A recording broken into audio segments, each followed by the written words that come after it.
Okay, bonjour et bienvenue toutes et tous. Hello and welcome everyone.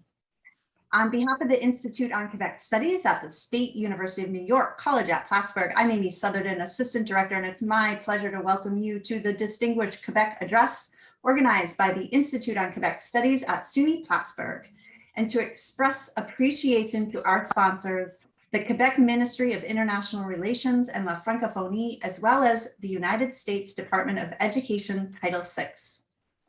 In honor of March being the month of La Francophonie, the Institute on Quebec Studies traditionally offers programming on the SUNY Plattsburgh campus to celebrate our commitment to learning about Quebec and its diverse cultures. Earlier this month, as part of our annual Celebrons Quebec Festival, we featured a talk by Dr. Aaron Hurley, which will soon be posted to the SUNY Plattsburgh Institute on Quebec Studies webpage located at plattsburgh.edu/IQS.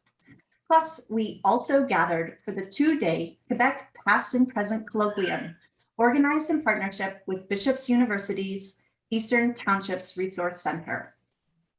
Today, as the Institute on Quebec Studies keynote event, the Distinguished Quebec Address explores timely and significant issues of concern to Quebec, Canada, the United States, and the entire international community.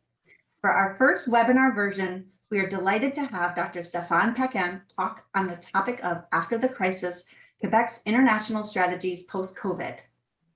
We know how challenging this time is, and we especially appreciate our virtual audience for being online with us here and now. We extend our very best wishes to you for safety and good health wherever you may be.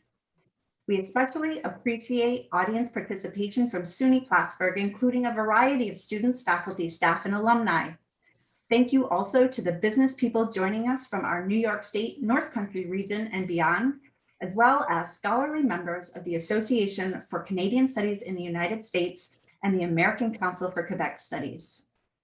Merci beaucoup à tous nos amis et nos partenaires de Québec et au ministère des Relations internationales et de la francophonie, et à la délégation générale du Québec à New York.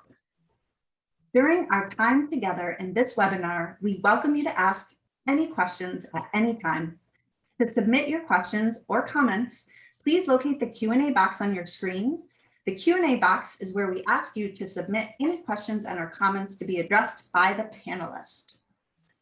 It is now my pleasure to introduce you to Dr. Christopher Kirky, Director of the Institute on Quebec Studies at SUNY Plattsburgh and President of the Association for Canadian Studies in the United States. Bonjour, mesdames et messieurs, chers amis, membres de la communauté SUNY Plattsburgh. Merci beaucoup de vous joindre à nous aujourd'hui. Je suis Christopher Kirky, Directeur du Centre d'études du Canada et de l'Institut d'études québécoises. As Amy had mentioned, I'm the Director of the Center for the Study of Canada and Institute of Quebec Studies, Christopher Kirky, and I am delighted and thank you very much for joining us this afternoon to listen in on our 2020-21 academic year Distinguished Quebec Address. One of the things, this is the first time obviously that we've done the address in a virtual format. And when I thought about who would do a wonderful job, and frankly, given the focus of the world we're living through with this COVID pandemic and what it's going to look like for Quebec in particular, once COVID-19 is effectively tackled, I couldn't think of anybody better than my friend and colleague, Stéphane Paquin. Stéphane, by way of background, was the very first Fulbright Distinguished Chair in Quebec Studies at SUNY Plattsburgh. And this morning I had to go back because for some reason I thought that was in 2015 or 16, but gosh, it was January through May of 2013. It was a long time ago, Stéphane. It's amazing, you know. And a lot of people sometimes think, oh, this is wonderful, you know, you at this Institute in Quebec Studies, you have a great scholar, you have him or her in for a semester. It's a wonderful thing. They get to write a book or a journal or something. But what comes of this? Is there anything substantial that actually emerges in terms of a cooperative partnership? And I'm very, very pleased to say that the answer is yes, in a very fundamental way. In the case of the relationship between Stéphane and myself, between his shop, Jéric, at our shop here at the Institute of Quebec Studies, we've done a number of very positive things. I can show you, we'll do a little show and tell.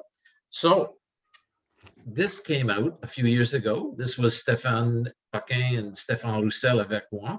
This was a beautiful little journal we did on Quebec and the world, foundations, actors, and issues of the American Review of Canadian Studies. More recently, in 2019, Stéphane was generous in hosting and helping organize with myself and Stéphane Roussel and Frédéric Gagnon at UQAM and Stéphane Gervais at McGill and Michael Hawes at Fulbright Canada.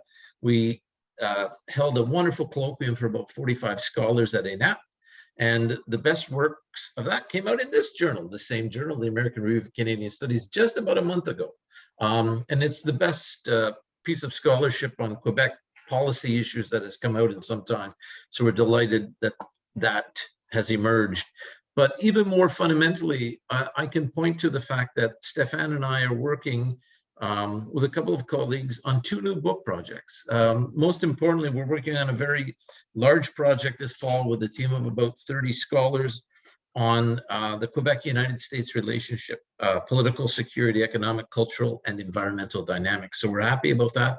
And we're looking to cooperate on a project on the 50th anniversary of the United States Clean Water Act and the Lake Champlain Basin, which of course involves the Richelieu River amongst other waterways. So if anybody said to me, and for all my friends listening, does anything ever happen from these chairs? Is it just like 4 months? Let me get out of Montreal and come to Plattsburgh? Well, I think there's a lot to be said in terms of the connectivity that has gone on and continues to develop as a result of this chair. So with that, I'm going to thank, of course, I'll echo Amy, the Ministry of International Relations and La Francophonie. We could not do what we do, especially today with the distinguished Quebec address, without their support. It's been enormously positive from the team in New York, from Nada and Annie, and of course, Catherine Loubier, the Delegate General, and in Quebec City, everybody from Maria Beauséjour to Sophie Girard-Cartier and the whole gang. Thank you. Thank you, merci beaucoup, because you make happen what we want to do. So thank you so much. And with that, let me now turn to introduce Stéphane. Stéphane is a professor at the École nationale d'administration publique, ENAP, in Montreal. He is a prolific writer, having edited way more than he should, but he's done a ton of books and journal articles that have been well reviewed on Quebec's international relations, sub-state governments. His 2016 works, Theory of International Political Economy, has been well reviewed. He's held a number of chairs and awards. He's taught at several universities in the United States. And most recently, I think, Stéphane, when we saw each other in Paris at Sciences Po, Paris, he was the president of the local organizing committee for the World Congress of Political Science in Montreal, not that long ago, 2014. He's a wonderful scholar, the most knowledgeable individual there is when it comes to understanding Quebec's international engagement with not only the United States, but the broader international community. Mesdames et messieurs, it is my pleasure to introduce my friend and colleague, Stéphane Paquin. Steph. Well, thank you so much, Chris. Thank you for organizing this and inviting me. Thank you, Amy and Cherise, for your help, and welcome everybody. So I'm going to share my screen so that you can see my presentation for today. So the topic we're going to talk about is what's going to happen next, because we are all hoping that this crisis will be over within the next, well, maybe 6 months, maybe a year. And the government of Quebec is already preparing for the after crisis, after COVID strategy. And I think it's a very interesting thing that is happening in Quebec, because in the past, when there was a public finance crisis, because the COVID crisis also brought a public finance crisis, the government of Quebec did not always have the best answer in terms of international relations. In the 1990s, Lucien Bouchard closed almost all of half of the representation of Quebec in the world. The same thing happened at the beginning of the Philippe Couillard mandate. We understand the logic, the political logic of closing or cutting budget for the Ministry of International Relations. But if you want to help growth and export promotion, and if you want to attract foreign direct investment, you need to have an international you need to have a live international representation. And in the past, even before the crisis, the government of Quebec has started a shift in international policy of Quebec, more focused on the economy. And I think it's going to serve them well. The government of Quebec will be more ready to face the after COVID situation that they were in the past. So this is actually quite good. I'm going to start right now. I don't know if you want to wait the question for after the presentation. Yeah, probably. So I'm going to start, and if you have questions, we'll answer them in about 30 minutes. So a brief outline of the presentation. I'm going to explain a bit what is paradiplomacy, some definition, and some comparative perspective to understand where Quebec's come from. We're going to look at some international trend affecting Quebec international strategy, especially a phenomenon called globalization, the reduction of the pace of globalization since 2008.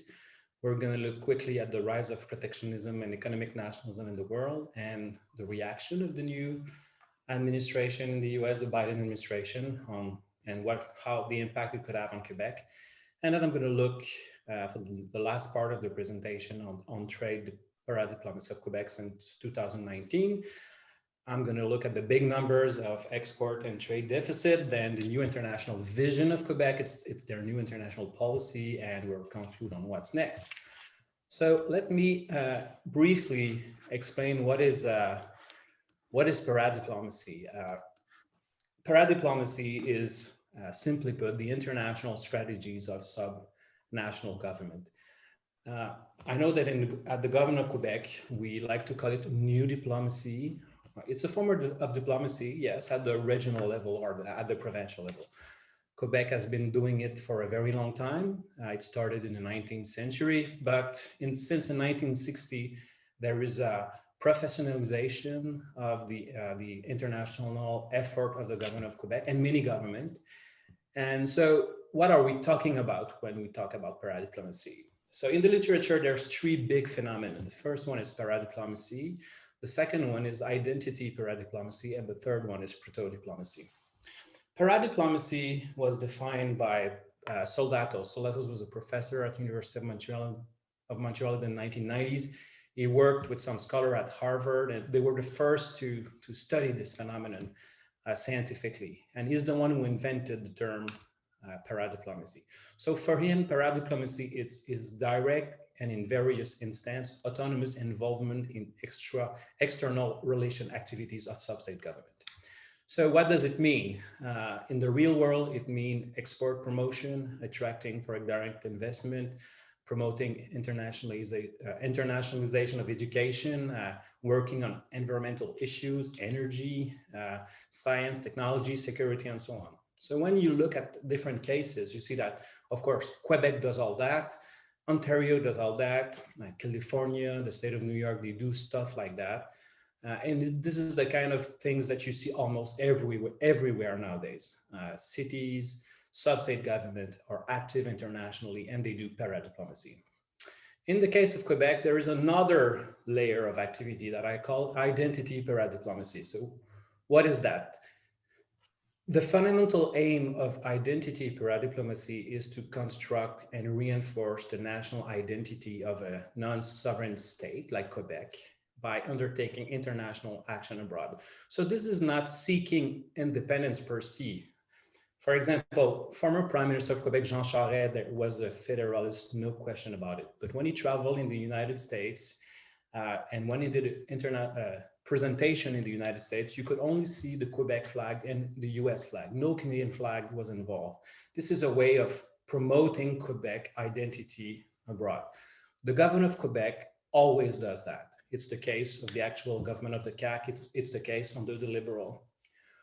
Proto-diplomacy is when sub-state government is seeking independence abroad. So that happened a bit around 1995, just prior to the referendum. This is the kind of movement that you also saw in Catalonia in the last few years, but typically it's a transition period and most states don't do it a lot. So Quebec is in between, does paradiplomacy and also does identity paradiplomacy. So this is why Quebec case is a bit different to what you will see in Alberta, where they only do typical paradiplomacy, or it's the same thing with New York or California. The identity dimension in Quebec is really important. And you might ask, what type of actor is Quebec at the international stage? An old scholar called James Rosenau, probably dead nowadays. When I was a young student, I remember one of his books. He was one of the first to write about globalization, and he said there's two types of actors in international relation. The first type of actors are sovereignty-bound actors. He was referring to nation states. And the second type of actors are sovereignty-free actors. So for him, it was non-governmental organization, interest group, or a global corporation. So when you look at a sub-state government, they kind of have a foot in both categories, because Quebec is sovereignty bound in a way. Quebec has a Ministry of International Relations. It has an international mandate or policy. Quebec has representation abroad. It signs international agreements. It's not international treaty, but it's kind of the same in a way at the sub-state level. Quebec can also have influence over the foreign policy of the government of Canada through intergovernmental mechanism. So Quebec has a sovereignty-bound aspect to what it does, but it's also sovereignty-free because since Quebec is not recognized as an international actor in international law, Quebec is not an official member in its own name of an international organization. Without the support of the Canadian government, for example, Quebec is not a member of the WTO, is not a member of United Nations. So when Quebec acts internationally, it tends to act like a non-governmental organization or an interest group. And because Quebec is not recognized by international law, sometimes it's more difficult for Quebec to have international action. For example, a few years back, Quebec wanted to open a representation in Vietnam, and the government of Vietnam did not recognize Quebec's sovereignty. So even today, there's no Quebec representation in Vietnam, even though there's some international agreement that were signed between Quebec and Vietnam, but they were signed through the Canadian government, a special relation with the Vietnamese people. So Quebec is sovereignty bound, sovereignty free, the two at the same time. So if you look at the international offices of Quebec, right now Quebec has 33 offices in 18 countries, 9 in the United States. This is a very sharp increase in the United States. Only 10 years ago, Quebec had only 5 representation in the United States. So Quebec is present in Boston, New York, Philadelphia, Washington, Chicago, Atlanta, Houston, Los Angeles, and the Silicon Valley. So this is clearly for Quebec the most important country where Quebec has representation. There's only 2 countries in the world where Quebec has multiple representation. The first one is the United States. The second one is China, where Quebec has 4 representation plus Hong Kong, which is close to China. Let's say that. So 33 representation. How does Quebec compare? Well, as you know, paradiplomacy is a global phenomenon. All the US landers, last time I checked, operated 140 offices abroad. So this is quite important. In the US, according to Earl Fry, only 4 US states operated offices abroad in the 1970s. In 2015, 42 states were having offices abroad and 245 offices abroad. So this is quite a lot. The places in this world where sub-state government have the most international offices are in Belgium. Wallonia Bruxelles International have 17 political offices, but 107 economic promotion offices. Flanders, it's 13 political or diplomatic offices, 90 Flanders investment and trade offices, and 10 tourism offices. In the case of Quebec, the Ministry of International Relations always says that they have 33 representation in 18 countries, but You also have to know that Investissement Québec, a state-owned enterprise, has 12 offices abroad. Sometimes they are within the Quebec representation, and sometimes they are outside the Quebec representation. The Caisse de dépôt et placement, which is the most important investment firm in Canada, has 10 offices abroad. And the government of Quebec also have 5 offices for immigration and 7 sub-offices of these 5 offices. So it's a big total of 67 representation in the world. So this is not bad.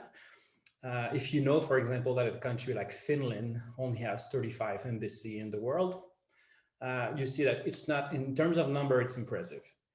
The overall budget of the MRI is $120 million. They have more than 500 employees, 237 of them abroad. They signed close to 800 agreements with like 80 countries or region around the world. Some of these agreements are quite important. The Quebec-California carbon market, for example, was the second most important carbon market in the world when it was signed. And there was also the France and Quebec labor agreement that basically said that if you are a doctor in France and you have the right to practice medicine in France, you will also have the right to practice medicine in Quebec. So this is a very important labor mobility agreement. And according to a study by the British Council, the government of Quebec was ranked number 1 in the world for soft power, for international influence of a sub-state actor. Al Gore, many years ago, was talking about Quebec, about the green paradiplomacy of Quebec. So Quebec has a lot of influence for a sub-state government. So what are the important factors that are affecting Quebec international strategies for the future? There's a few trends that we're going to look at very quickly. The first one is the phenomenon called globalization.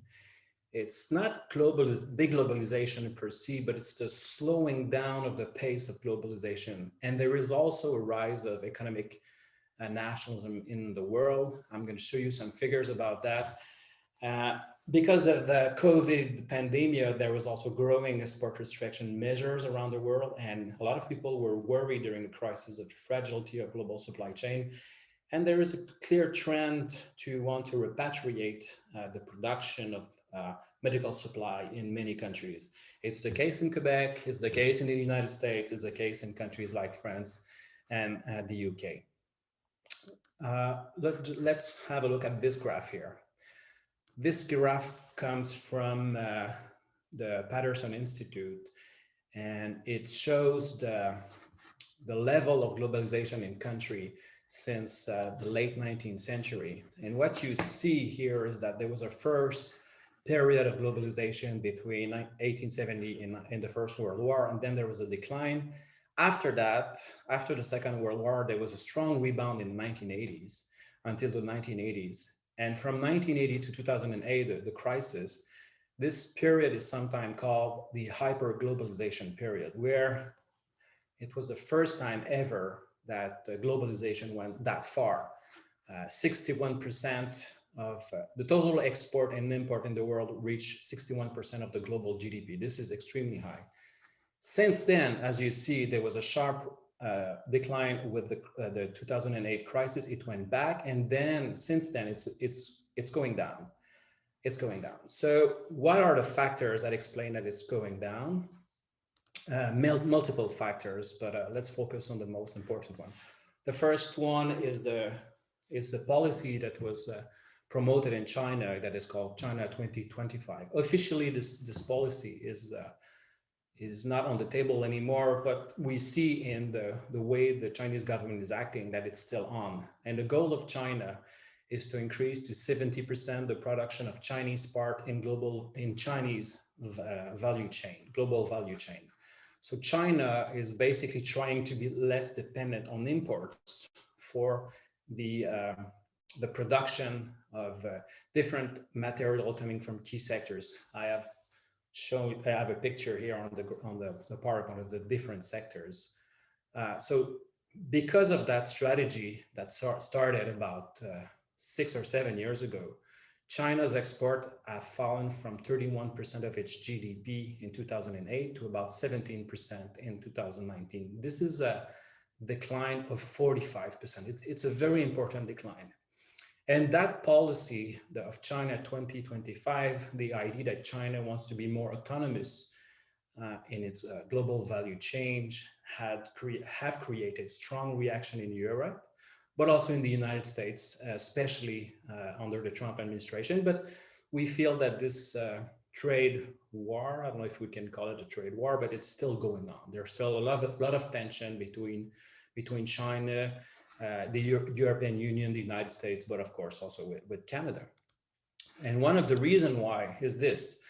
A lot of countries are really dependent on global supply chain related to China. In the United States, it's between 30 and 35% of the global value chain are integrated to China. In Canada, it's a bit less, about between 15 and 20%. In Europe, it's even less, but still, we saw during the crisis of the COVID-19 how vulnerable many countries felt in their imports toward China. I have another graph here. This graph explains the rise of protectionism and harmful trade measures since 2009. So as you see here, there is an increase of the number of harmful measures to trade. You see here also that many countries adopted measures that have as a goal to restrict free trade or global trade. And this is a really important trend. One other way of seeing it is this one.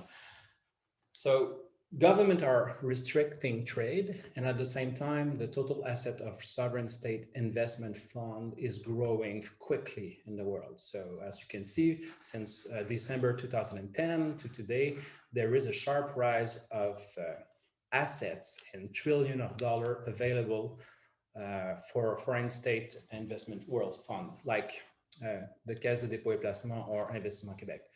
The impact of that is that there will be a strong race between countries to attract businesses in their location. And one of the clear impact that will have is it's going to rise the cost to attract businesses in your community. One other graph, it's the growth of industrial subsidies in the world. As you can see here, we have a pie of the distribution of protectionist measure by type since 2008 worldwide. Subsidies represent close to 40% of the different measures. Export-related measures are around 20%. Tariffs, 13.5%, contingent trade protective measure, 10%, government procurement restriction, like the Buy America, is about 12%. So we are clearly seeing a trend where governments are deglobalizing or globalizing globalization. Many countries felt they were too interdependent economically at the end, about 10 years ago, and they want to change the way it's working. This graph represents industrial subsidies as a percentage of the GDP in Europe, and also, as you see, since 2007, there's a big raise in the level of industrial subsidies. Another way of looking at it is looking at venture capital investment as a percentage of the GDP. This graph, we have all OECD countries, the average of the OECD countries. You have Canada, the United States, and Quebec. And as you can see, Quebec and the United States are now competing to be on the intensity as a percentage of the GDP. Of course, Quebec is much smaller, but what you can see here is that Quebec is trying really hard to attract risky businesses with venture capital. So this is another trend that shows that countries are becoming more and more active to attract foreign businesses in their countries. Another trend that will have a big impact on government policy and on public procurements is what we call in Quebec the Wild West of world market of medical equipment. As you know, at the beginning of the crisis, more than 180 countries wanted the same thing at the same time. And this is including 10 provinces. And on top of these 180 countries, there were the 10 provinces and the 50 US states. And for a while, we know that, oh, there's a typo here. The United States took masks from France. In China, the France stole masks for Sweden. They were destined for Sweden. Italy stole masks that were supposed to go in Turkey, etc. So the situation was pretty critical in China, where countries were sending people with bags full of cash to bring medical supply in their country. And at the same time, more than 137 restrictions to export in the medical supply equipment were promoted in the world, according to the Global Trade Alert. More than 70 countries adopted a trade restriction measure for medical supply during the pandemic, including the United States. So there was growing protectionism in the United States. That was actually something that the Canadian government feared, especially for the 3M N95 mask, or even for vaccine. The government of Canada bought some vaccine from businesses located in Europe because they were afraid that the United States will not permit the export of vaccine from the United States to Canada. So this is actually something extremely critical, because in Canada we don't have the production capacity to brand the vaccine that were accepted. So we are completely dependent on businesses that are outside the country. For a while, the government of Quebec had to hire security guards to protect its medical equipment shipment from China. Some of the material was not even delivered, or sometimes not in compliance with Canadian norms. And a lot of people are saying, well, that the problem is not globalization, is not global supply chain, but it's the fact that Canada, Quebec, and many Western governments did not have a security equipment somewhere in case of a pandemic. But let's look at the numbers. The healthcare system in Quebec needs about 75,000 masks on a normal day. In April 2020, about a year ago, the healthcare system of Quebec was needed between 500,000 and 1 million masks every day. So this is just for the healthcare system need. And so if you need masks for the whole population, actually you see that it was impossible to have that kind of supply in the backstore in case there is a pandemic. So you need, for the government of Quebec, the problem with the answer or the solution to that problem is to increase the capacity in Quebec to produce medical equipment. As you see, the numbers here are clear. We import a lot of product or personal protective equipment from China, and also from different countries in this world, but China is clearly the country that people were depending on a lot during the crisis. So now this is the global trend. How is that going to impact Quebec trade paradiplomacy? Trade paradiplomacy is typically about different things, but one of the key things is a promotion of an attractive image for the region. For example, Quebec wants to promote in the world that it's open for business. So Quebec has put in place, sometimes with the city of Montreal, sometimes with the collaboration of the Canadian government, different institutions like Investissement Québec, who is now becoming a key player. Montreal International also is a key player, is a partnership between Montreal, Quebec, and the federal government. There's also Quebec International in Quebec City. These institutions have a lot of money available to them, and they are trying to promote Quebec exports, but also attract foreign direct investment, but also talent also to come to work to Montreal or Quebec. These businesses are also important players in the promotion of export and the attraction of foreign direct investment. So because of that, as I said earlier, we have an inflation of fiscal incentive between governments. So this is going to have a big impact in the next few days. Government needs to be very clever in what they do, because We know that global corporations tend to make sure that sub-state governments are in competition against one another to attract them in their cities. But it's also the idea that the Quebec government wants to help small or medium-sized enterprise to participate in trade fairs internationally.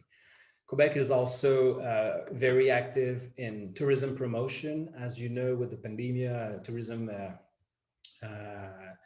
completely disappeared from Quebec last year. So we can anticipate advertising campaign.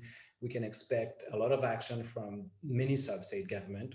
One of the difficulties is that Quebec has to choose which region it wants to promote, and this is sometimes extremely difficult because for different political reason. And one other thing that government of Quebec does a lot is attracting foreign students. A few years ago, in 2008, 2009, Montreal was ranked first city in the world for foreign students with Paris. And in 2018, there were more than 70,000 students studying from abroad in Quebec. So this is a big source of income for university, especially since 5 years ago, when the governor of Quebec said that there was a dereglementation of scholarity fees for international students, so university can charge the amount they want for international students. So for a university like McGill or Concordia or even Bishop, this is central to the way they are financed. So this is clearly really important, and it's going to certainly come back in the future. So let's look at the situation of Quebec export in the world. Quebec is a sub-state government that is internationalized economically. Quebec exports represent about 46% of its GDP. So this is more than the Canadian average. This is more the OECD average. This is a level between Sweden and Austria or Denmark, if you want. So this is clearly extremely important for Quebec. Quebec, about 20% of the job and the economy in Quebec are related to exports. If we look at the situation, well, I went too fast, sorry. If we look at the situation of international trade of Quebec since 1981, we see that Quebec is having a trade deficit here. This is the line for the yellow line is the trade deficit. So Quebec is in deficit since about 2003. The only years actually where Quebec was in surplus was at the beginning of NAFTA, where there was a sharp increase in exports but a lower increase of imports. But since 2003, Quebec is having a trade deficit. The trade deficit actually at the moment is around $23 billion annually. So this is something absolutely important. Quebec exports less than it imports. And this is the situation, the impact of the COVID on Quebec export. As you see, at the beginning of last year, there was a sharp decline of imports and a sharper decline of imports. Imports are going back quicker than exports. So because of that, Quebec has a very big trade deficit with the rest of the world. When you look at the numbers, Canada biggest customer is the United States. Canada exports about 76% of its exports to the United States. And then if we compare it with the United States, Canada is only 18% of all US exports. Mexico is second with 16. So Canada is really dependent on trade with the United States. And when we look at the situation of Quebec, the best year in terms of trade with the United States was actually 2001, where 85% of all of Quebec exports was destined to the United States. Since then, there was a decline, especially after 2008. Then it came back a little bit, but never at the previous level that it was really high, just at the turn of the century. Nowadays, if you look at the situation in Quebec in terms of trade with the United States, Quebec is actually having a big trade surplus of about 20 billion. If I put it bluntly, Quebec is having strong deficit with about everybody except one country, which is the United States. So in terms of trade, the United States is actually crucial. And if the level of exports of Quebec towards the United States is reduced, then the trade deficit will explode.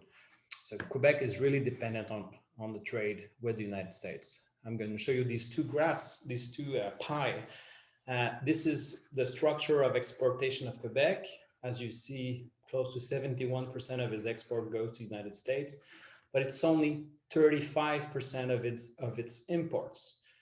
Quebec is thus having a strong surplus with the United States, but deficit with about everybody else. And this is where the Quebec export goes in the United States. The higher the number is, the more Quebec exports in these states. So you see that New England is crucial, and then the East Coast, all the way to Florida is really important. The Great Lake, important too, but not as much. Texas is important, but in the West, part of the United States, like places like California, Quebec has very minimal trade. So there's a lot of places to grow. And you see that distance is an issue since most of what is traded to the United States travel by truck. You see that distance is going to have a big impact on what is traded. And this is a quite interesting map. It was produced by howmuch.net, and it's based on the number of the US Bureau of Economic Analysis. This is where the money is in the United States.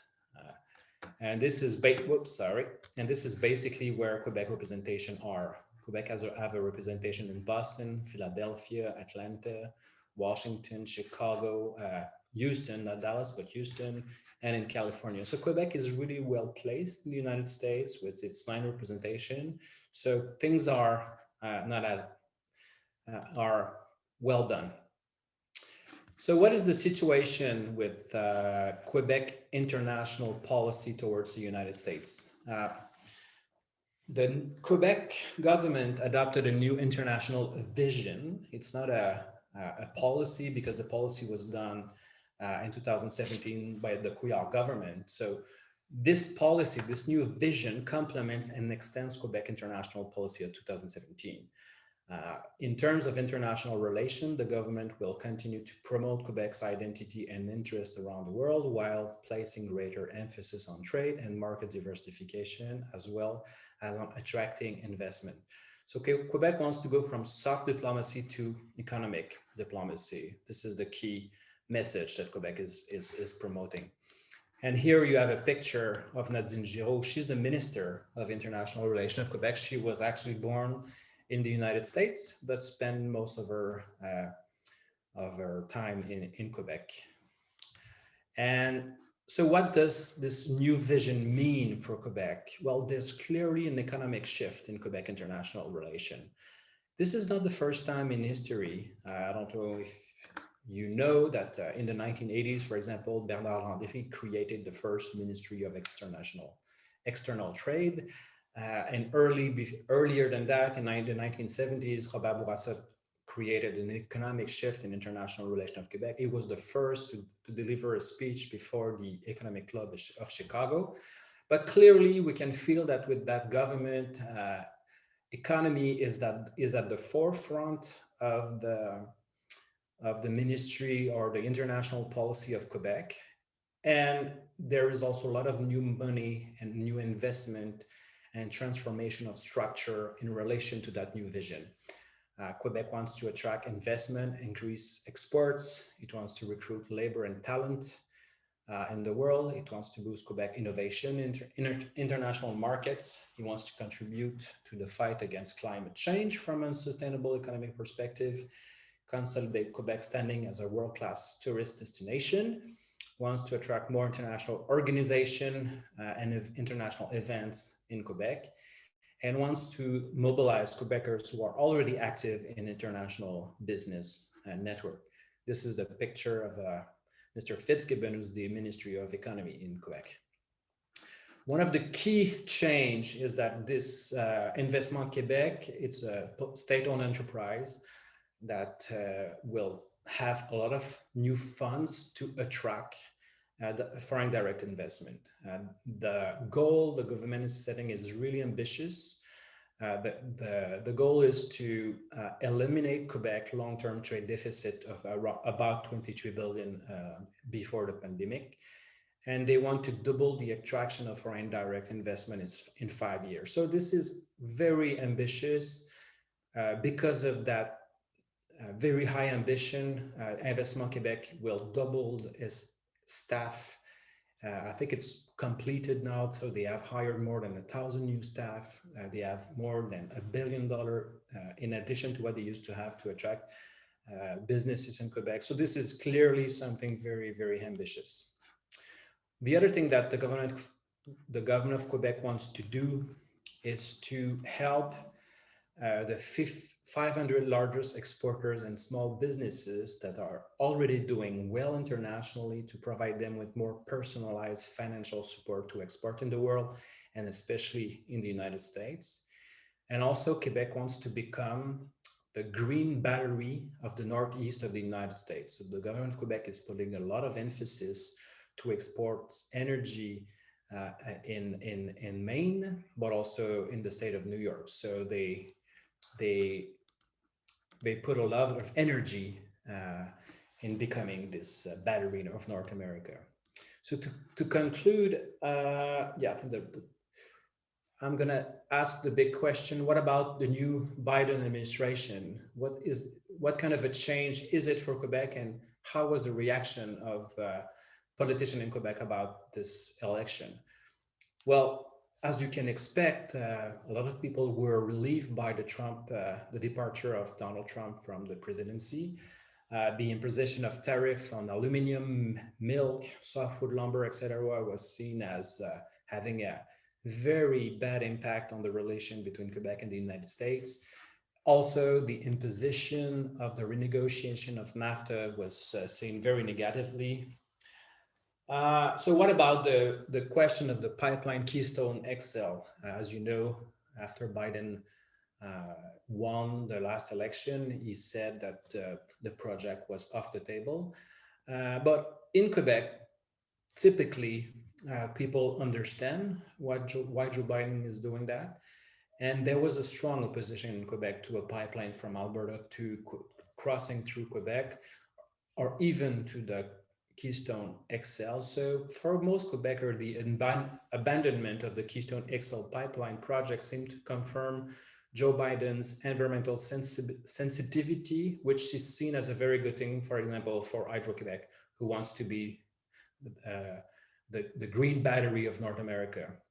For Hydro-Quebec also, but also 200 or more companies that work in the energy sector, in the environmental sector. This is seen as a good news. The other important issue for Quebecers is the question of new trade negotiation. As we know, the Obama administration was the one negotiating the Trans-Pacific Partnership. Donald Trump, in his first days in office, withdraw the United States of the agreement. But the question for us is, are the United States coming back? Because if they are, it's gonna be a game changer for North America trade, because Mexico, Canada, and the United States will all be partners in this Trade Pacific Partnership. So the new USMCA might already been désuet or irrelevant because of the participation of the US in the Trans-Pacific Partnership. So this is a big issue. And there is also the question of the negotiation with the United Kingdom. The UK wants to be part of the Trans-Pacific Partnership. If this is the goal of the United States too, Canada and Quebec will want to have a say in the future of these negotiations. And if the UK and the US are negotiating a trade agreement, Canada will probably want to join in. One of the big fear of the government of Quebec is the question of the rise of protectionism and the new Buy America clause that was adopted a few weeks ago. If we look at the situation, it is true that in the past, for example, under the Obama administration, there was a side agreement between the government of Canada and the United States restricting the impact of Buy America on Canada. And it's true that when you look at the numbers, in terms of Canadian procurements, about 9% of all the Canadian contracts are given to a US firm. But if you look at the opposite situation, it's only 0.15% of US contract that goes to Canadian businesses on a typical year. So there is some ground to negotiate. There's some precedent also. So most people are not super afraid of the situation. We know that Joe Biden and Trudeau know each other well. We remember that Trudeau had a very good reception in Washington during the Obama years. So we suppose that Canada will eventually have an agreement with Joe Biden's administration to avoid the impact of Buy America on Canada. Because if they don't, one of the big fear is that more Quebec companies will decide to move parts of their production in the United States to avoid the risk of being on the wrong side of the border. So this is probably good for Plattsburgh in a way, but the government of Quebec is really concerned with this. So thank you so much for your time. That was the end of my presentation. It's going to be made available to you all if you want to look at the slides or everything. And I'm going to shut it down to get your question. Thank you, Stéphane, very, very much. You gave us a lot to think about this afternoon. I'm just going to moderate a discussion with you. I'll throw out some questions and comments that have come in and allow you to respond to them.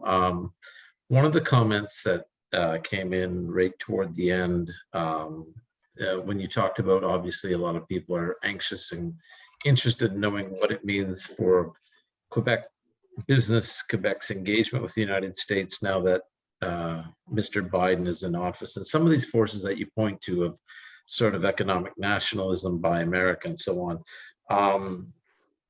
Does this mean that Quebec should redouble its efforts in terms of its trading relationships internally within Canada, specifically with the province of Ontario, as opposed to, just as a hedge, given these uncertainties? Yeah, thank you for the question. This is a very good question. And this is what I said to some people and the governor of Quebec who asked me what I thought about the situation. But of course, if you look at the real numbers, the first market for Quebec is the rest of Canada and typically Ontario. Right. And then the second most important market is the northeast of the United States, typically the state of New York and New England and state.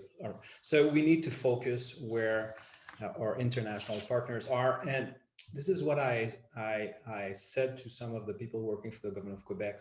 You should try to negotiate a new trade deal between the provinces, like they did about 25 years ago. It needs to go deeper than what we see now, and I think it should be high on the table. One of the good things that happened during the COVID-19 situation is that the government of Quebec and the government of Ontario got closer on many issues. They work well together. They seem to be able to help each other.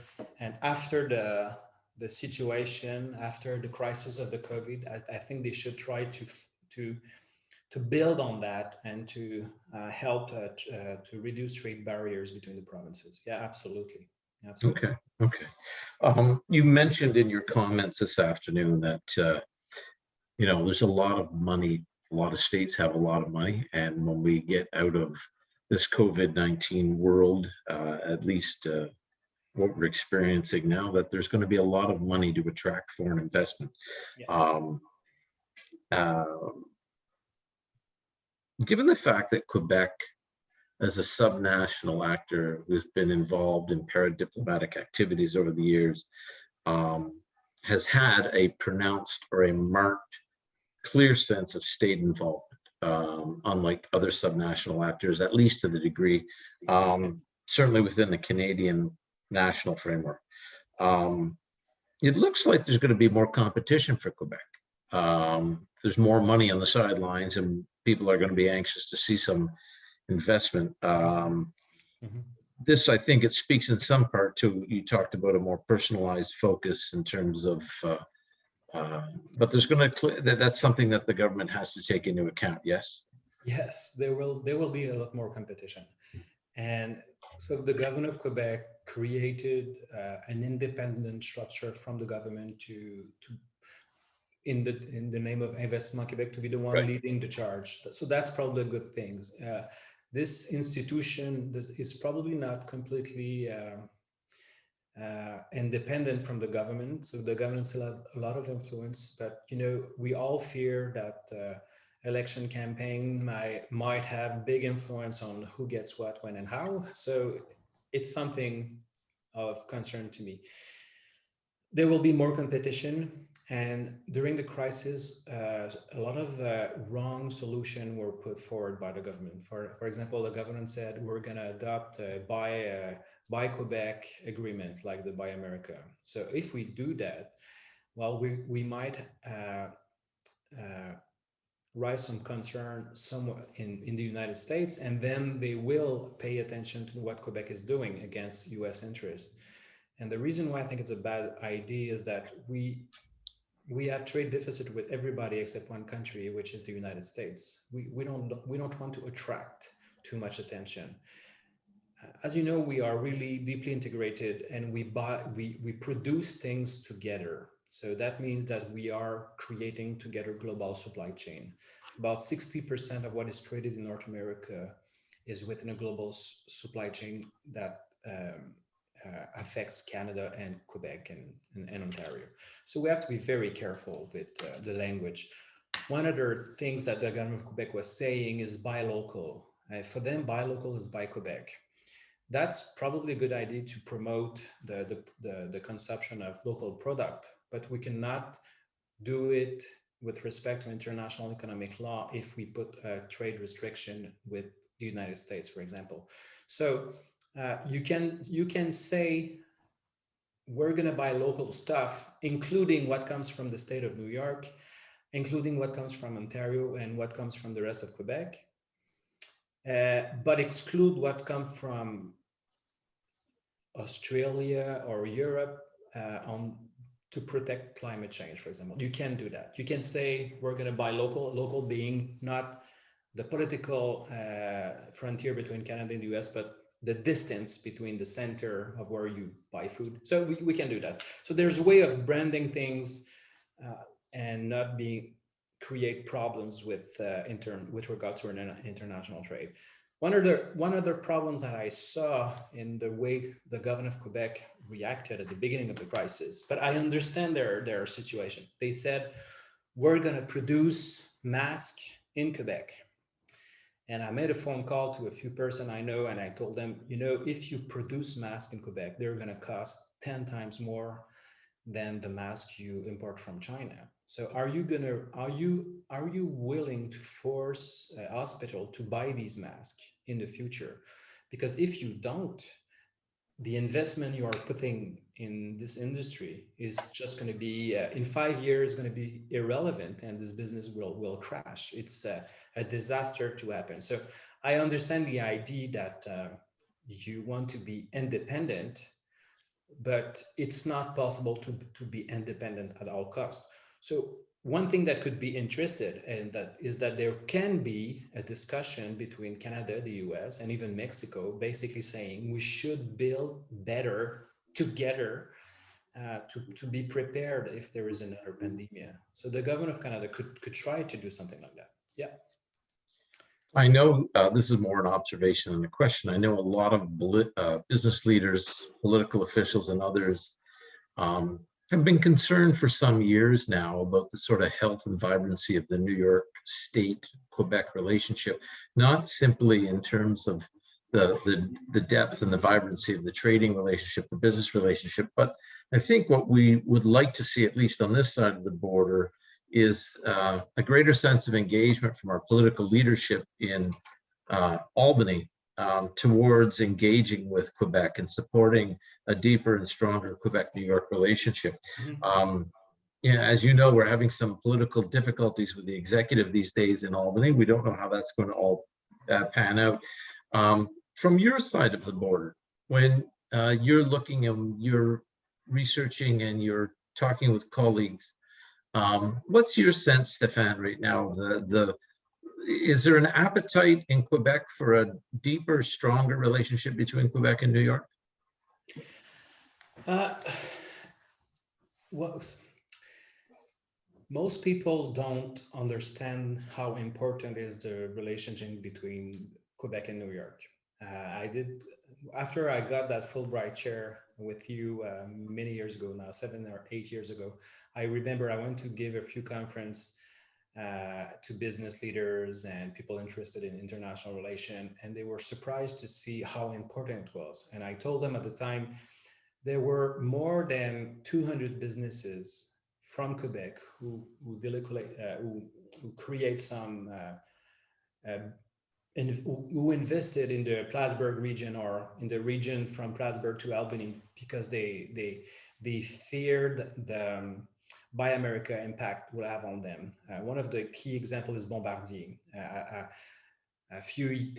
Maybe 6 or 7 years ago, I took with me a bunch of students who were interested in international trade, and I brought them to the factory of Bombardier in Plattsburgh. And I remember my students were very surprised to see that there was a big Bombardier business close to the border. And at some point, they asked the CEO of the business, who was some guy from St. Julie who drove to Plattsburgh every day to work. And one of my students said, so you would be very happy if we reduce the Buy America clause. And the guy from Bombardier said, no, we want them very high because this way we have less competition from businesses around the world. So for them, it was a way to secure their market. And most Quebecers don't understand that logic. They don't understand how deeply interconnected we are with the state of New York, how our businesses work together, but it's more than just business. Sure. But investment, and also education and tourism and agriculture. So yeah, absolutely. Thank you. So I think that there is a need for Quebecers to realize how important it is, and we hope that there will be some development. And one other thing that I can say is for most politicians, international relation of Quebec is not on the radar when they do politics. It's only when they took office that they realize how important it is. And a lot of time I have to do some sensibilization activities towards different political parties to make sure that they do understand. One of the rare politicians who understood that very well was Jean Charest. He knew how important it was to have very close tie with the United States, and he did a lot of effort. The new government, it took them a few months to realize how important it was. At the beginning, it was not seen as something absolutely crucial. But for the moment, contrary to what happened under the Couillard government, there's no cutbacks in the Ministry of Finance. And I think they will be ready to act in a coherent way after the crisis. I have a couple of quick questions. Somebody asked, a colleague of ours down in the South, Heather, good afternoon, wants to know, is there a French equivalent for the word globalization? And I thought that's an interesting question. Well, we don't really have a word similar to this one. Sometime in the French media, we use the term deglobalization. So it basically means unglobalizing. It's too strong. Globalization is something that makes more sense. It's still there. We're still interdependent. We still have internet and Zoom and so on. We still have a lot of trade, but it's not growing as fast as it used to. So no, we don't have that. But deglobalization is probably what the media would use as an equivalent. Yeah. This question came in from our colleague and friend Catherine in New York from the delegation. She wanted to offer a comment, so I'm going to read the comment to you and ask you to offer your response to it. She points out that one of Quebec's big advantages is the Quebec green factor. We add green value to companies choosing Quebec for foreign direct investment, and that's a pretty powerful tool right now, specifically green energy, electricity via hydro and wind, green hydrogen. Same in the supply chains, we produce greenest aluminum in the world, for example. We create green value that can be traced back close to the United States, and the same for critical minerals at the heart of the EV revolution. The suggestion here is that Quebec, it has been thinking forward, is thinking forward, and is being able to market what it does in a very distinct, positive, progressive way. Your thoughts? Yeah, I think Catherine Lubier is absolutely right. Quebec has been working for a lot of time on green hydrogen, on green energy, on many innovation in regards with the way we can tackle climate change issue. And the governor of Quebec just proposed, I don't remember if it's at the beginning of the pandemic, but a new plan vert, a green book, if you want, or how it's gonna react to the climate change situation. And what we see in that proposal is that the governor of Quebec wants to use hydropower as a source of decarbonization, as a way to promote clean energy. And clearly there's a big chunk of that policy that will try to export more energy towards the United States to become the green battery of North America. And you know, a few years back, when we look at the numbers of energy exports towards the United States, we were saying that the United States was now energy dependent because of shale gas. And now, because of the way things are evolving in the United States, we even think that we're going to go from a situation of energy surplus, hydropower surplus in Quebec, to a situation of deficit. So we are even talking about creating more hydropower facilities to create more energy to export towards the United States. So this is clearly a very big change in Quebec, and it's a clear focus of the actual government. Yeah. Thanks, Stéphane. I do have one question as a political scientist, and I know you'll enjoy, because it involves you bringing out your crystal ball and thinking about things ahead. My colleague Charles Deschays writes in and would like to know that, given the fact that François Legault, the CAQ government, will be facing an election in about 18 months or so. And given its ideological orientation, it's a nationalist center-right party, how long do you think it will before the CAQ is tempted to rein in spending? Do you see that they might be willing to put off those measures given the COVID pandemic until after the next election, or where do you see that going? That's a very good question. Since the CAQ took office, the CAQ created a lot of new social programs, a lot of new social measure. And with the COVID-19 situation, especially with specialized home for the elderly, my feeling is that they will continue to spend a lot of new money on social program. They will put a lot of pressure on the Canadian government to get more funds to finance healthcare, but I don't see major cuts in government. There's a few reasons for that. The first one is that the public finances of Quebec were pretty sound before the beginning of the crisis. And the government of Quebec had about $15 billion in the reserve in case of a shock, and the Fonds de Génération. So they have a lot of room of maneuver. We're going to see the budget next week, but I suspect that the impact will not be as bad as most people are afraid of. And then the government is going to take about 5 to 6 years to go to a situation of a surplus, if you want. So I don't think they're going to promote major cuts, but at the same time, it's a government that is really keen on trying to make the government more efficient. So I see them as investing to attract foreign direct investment, in investing to promote exports, in hydropower, but I also see that they will try to reform the government to make it work better. But you're right, the election is pretty close. The first electoral meeting that we're going to have as a country is the next federal election. I suspect it's going to be sooner than later, probably before the summer, maybe in the fall. For the moment, the polls shows that the Liberals are very close to the Bloc Québécois. A few months ago, the CAQ were basically saying that the Conservative might be a good choice for Quebec, but I think they have changed their minds since. There's not so close connection between the Conservative and the CAQ at the moment. So it might lead to the same situation where the Bloc will have a lot of space for them. And at the moment, the CAQ is at 50% in the poll, between 45 and 50%. So they are going to win if nothing changes big.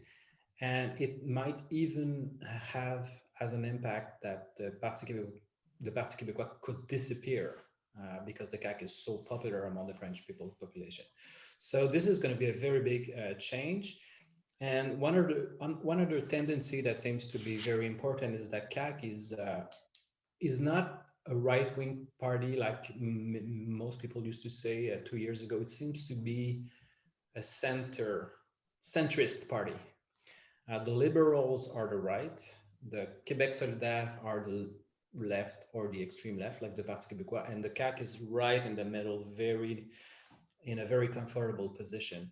So the biggest challenge for the CAQ, if you want my opinion, is that it's a party that was structured around François Legault.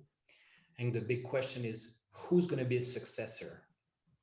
Because Legault said in an interview before the crisis that he's not going to be there for a very long time. So he's going to do the next election, but not the one after that. And is the CAQ like a municipal political party where once the mayor is defeated, the party disappear? We'll see. But for the moment, the party is really, really popular. And I can imagine that a lot of people will want to be the leader of that party in 4 years, for example. Sure. Thanks, Stéphane. That was a really great overview of that consideration situation. I'm going to leave you with one last crystal ball question. Yeah, okay.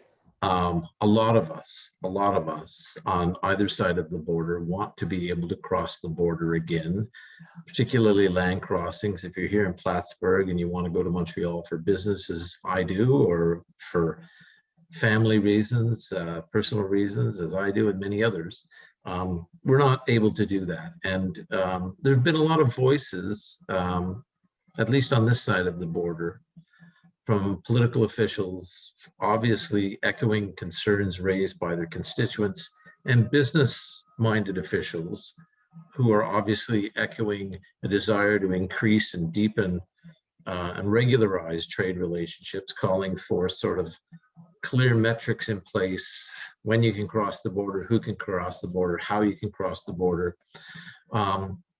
I spoke about this about 10 days ago to a larger group, and frankly, everything I've been reading, at least federally in Canada, and particularly with a variety of provincial premiers, suggests that they're really, I mean, they look to the South, meaning to the United States, and they see that the United States is making significant headway with immunizations, but at the same time, they see that about 15 states have no mask mandate.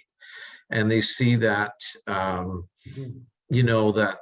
there's a sizable portion, at least today, of the United States population that really isn't interested in being immunized.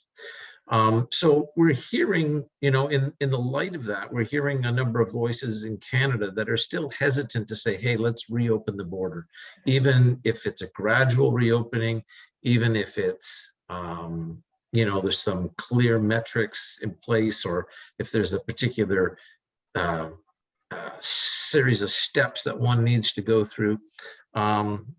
So when I was asked, there's a lot of folks who think, the border should be open now or will be open this summer. I'm a little bit less optimistic. I think, it'll certainly be late fall before the borders open for regularized transit. I certainly can't see that happening anytime before then. What do you see when you looking from Quebec? What do you hear? What do you see? What are your thoughts? Of course, one of the key issue is how's the variants going to progress in the next few days? Because for the moment, the government is saying the population of Quebec will at least have the first shot of the vaccine before June 24. So if this is the case, I suspect that the pressure to reopen the border will be very big, and a lot of businesses in Montreal, restaurants and hotel will want to open some tourism.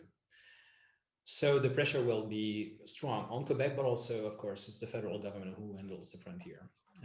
The federal government is going to go into election probably before the summer. So I don't think they will move before the election. It's too risky.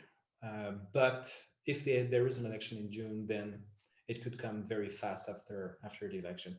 So the variant is important.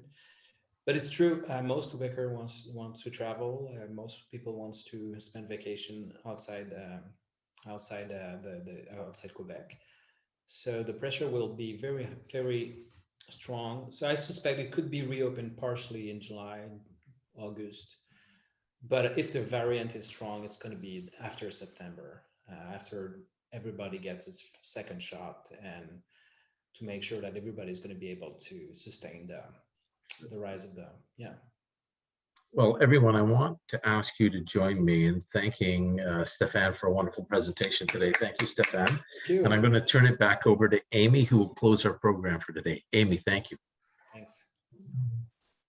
Thank you. At this time, we ask for audience feedback on the session via the Zoom poll being presented on your screen. Merci bien. Thank you, Stéphane and Chris, for exploring these important ideas on Quebec's international strategies post-COVID. I know we all look forward to a time when non-essential border crossing is once again permitted between the US and Quebec, Canada.